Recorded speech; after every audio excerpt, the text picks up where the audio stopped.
आखिर क्यों कन्हैया मित्तल ने मारी पलटी? सनातनियों से माफी मांगने पर मजबूर हुए कन्हैया मित्तल। क्या सनातनियों के आक्रोश ने बदला कन्हैया मित्तल का मन? विनेश फोगाट के खिलाफ चुनावी दंगल में उतरे कैप्टन। नमस्कार, स्वागत है आपका। आप देख रहे हैं द न्यूज और मैं रानी गुप्ता आपके साथ। इस वक्त की बड़ी अपडेट सामने आ रही है। आपको बता दें कि अभी कुछ दिन पहले ही यह खबर सामने आई थी कि भजन गायक कन्हैया मित्तल जो हैं वो कांग्रेस में शामिल हो सकते हैं और बाकायदा उन्होंने ये बयान भी जारी किया था कि उनका मन अब कांग्रेस में लगता है। लेकिन इन सब के बीच में ये अपडेट सामने आई है कि भारी ट्रोलिंग के बाद, सनातनियों के आक्रोश के बाद कन्हैया मित्तल का मन बदल चुका है और उनका ये कहना है कि वो कांग्रेस में शामिल नहीं होने वाले हैं, बल्कि उन्होंने ये तक कह दिया है कि वो सनातनियों की सुनेंगे और सनातनियों को चुनेंगे। लेकिन इन सब के बीच में सोशल मीडिया पर रिएक्शंस लगातार कन्हैया मित्तल के खिलाफ देखने को मिल रहा है। जनता का ये कहना है कि एक बार जो भरोसा उठ जाता है वो दोबारा किसी पर नहीं होने वाला।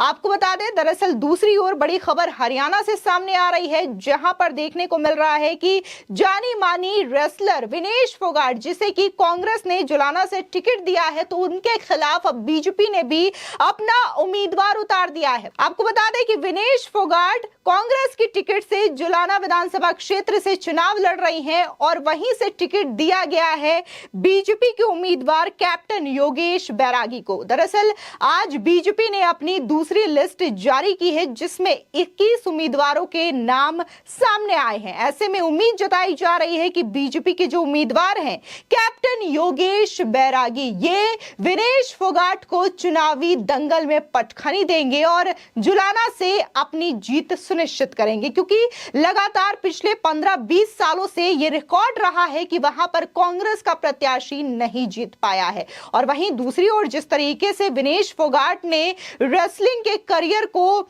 बाय बाय करके राजनीति अपनाई है, तो इससे एक अलग आक्रोश जनता के बीच में देखने को मिल रहा है, क्योंकि जिस हिसाब से उन्होंने राजनीति में आने के लिए कदम उठाया, तो इसकी लोगों की ओर से आलोचना की जा रही है। लोगों का कहना है कि अगर विनेश को स्पष्ट तौर से राजनीति ही करनी थी तो वो सीधे कांग्रेस पार्टी में जाकर के शामिल हो सकती थी, लेकिन इसके लिए उनको इतना बड़ा ड्रामा करने की कोई आवश्यकता नहीं है। लेकिन वहीं दूसरी ओर अगर हम भजन गायक कन्हैया मित्तल की बात करें तो आपको बता दें कि यूपी चुनाव के दौरान जो राम को लाए हैं, गाने से प्रसिद्धि पाने वाले भजन गायक कन्हैया मित्तल ने अब यू टर्न लेते हुए कांग्रेस में जाने से इनकार कर दिया है। दरअसल फैंस की आलोचनाओं के बाद उन्होंने यह फैसला लिया है। इसको लेकर के कन्हैया मित्तल ने बकायदा सोशल मीडिया हैंडल पर वीडियो शेयर करते हुए अपने फैंस से माफी भी मांगी है और कहा है कि वो सनातनियों की सुनेंगे और सनातनियों को चुनेंगे।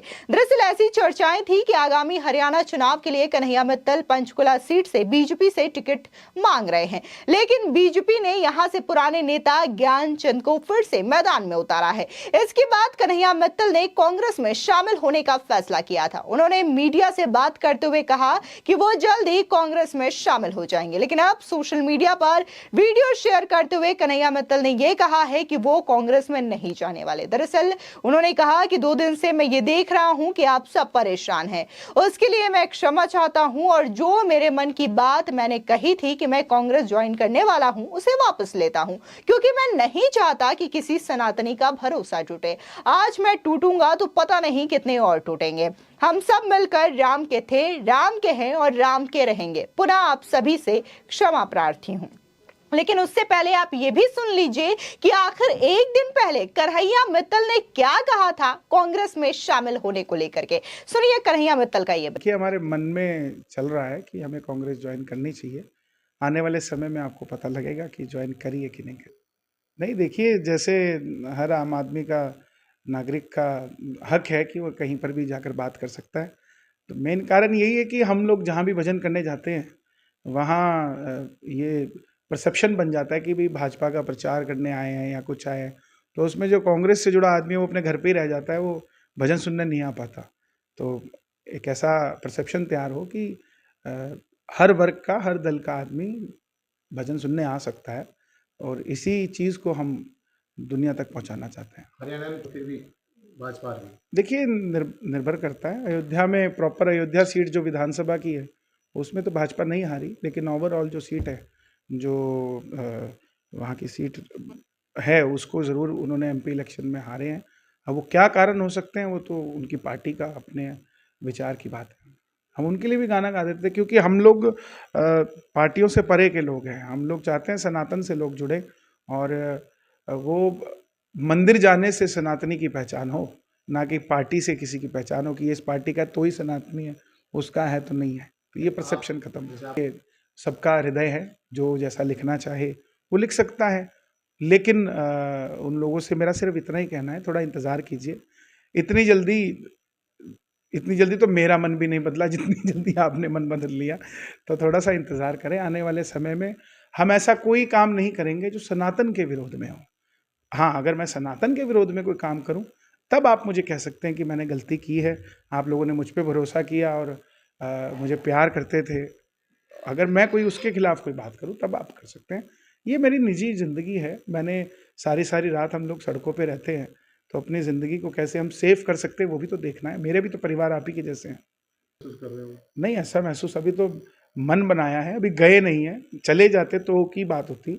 अभी देखो क्या होता है। और जो राम को लाए हैं वो कोई भी हो सकता है। जहाँ छोटे-छोटे गाँव में एक मंदिर बन रहा है, अगर वहाँ का कोई भी व्यक्ति भी वहाँ पर राम मंदिर बनाता है, तो वो भी राम को लाने वाला है। हमारे देश के प्रधानमंत्री जी ने जो कार्य किया है वो अभूतपूर्व है, कोई नहीं कर सकता। इसको हम डंके की चोट पे कहते हैं। ना ऐसा पीएम कभी हमें मिल सकता है। लेकिन ये निजी विचार है मेरा कि मैं कांग्रेस में जाना चाहता हूँ, उसमें तो किसी को कोई तकलीफ नहीं होनी चाहिए। हालांकि कन्हैया मित्तल ने अपनी ओर से यू टर्न तो ले लिया है, अब वो कांग्रेस में शामिल नहीं होंगे। लेकिन वहीं दूसरी ओर सोशल मीडिया पर लगातार आम जनता का रिएक्शन देखने को मिल रहा है, जो कि इस वक्त कन्हैया मित्तल को कोसते हुए नजर आ रहे हैं और ये कह रहे हैं कि एक बार जब भरोसा उठ जाता है तो फिर वो उठ ही जाता है। दरअसल इन सब के बीच में पत्रकार अशोक श्रीवास्तव का भी रिएक्शन देखने को मिला। उन्होंने कहा कि कन्हैया मित्तल को कांग्रेस ने टिकट देने से इनकार कर दिया या फिर दिल बदल गया है। इसी के साथ ही ऋषि बागरी लिखते हैं कि कांग्रेस ने लगभग मना कर दिया है। वहीं दूसरी ओर पत्रकार अभय सिंह कहते हैं कि भाई अवसरवादी हो आप, राम के नाम पर फेम पाकर राम को काल्पनिक बताने वालों की गोद में बैठ गए थे, जब वहां डील नहीं हुई तो वापस आ गए।